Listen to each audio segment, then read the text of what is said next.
तुम्हाला माहितीये का? डावखुऱ्या असणाऱ्या व्यक्तीचा मेंदू हा वेगळा असतो. हो.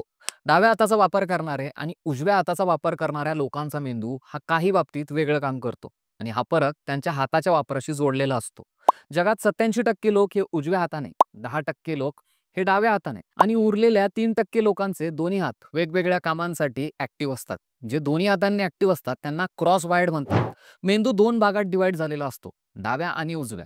उजव्या हाताचा वापर करणाऱ्या लोकांमध्ये डावा भाग बोलण्यासाठी आणि विचार करण्यासाठी जास्त काम करतो.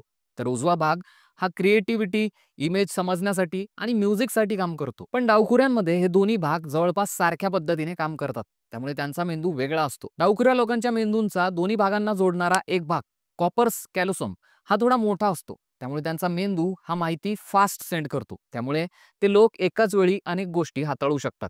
डावखुऱ्यांमध्ये उजवा भाग हा जास्त ॲक्टिव्ह असतो, जो इमेज अंडरस्टँडिंग, गोष्टी मानसिक पद्धतीने हाताळणे आणि म्युझिकशी जोडलेला असतो. त्यामुळे डावखुरे संगीतात चांगले असतात आणि क्लिष्ट गणिताच्या गोष्टी सोडवण्यातही ते पुढे असतात, खास करून लहान असताना.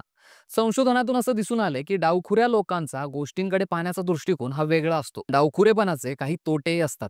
काही रिसर्च सांगतात की डावखुऱ्यांना मानसिक आजाराची थोडी जास्त शक्यता असते. पण हे पूर्ण खरं आहे का माहीत नाही.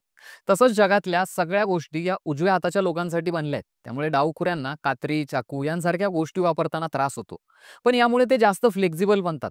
थोडक्यात डावखुऱ्या लोकांचा मेंदू हा उजव्या हाताच्या लोकांपेक्षा जास्त ॲक्टिव्ह असतो.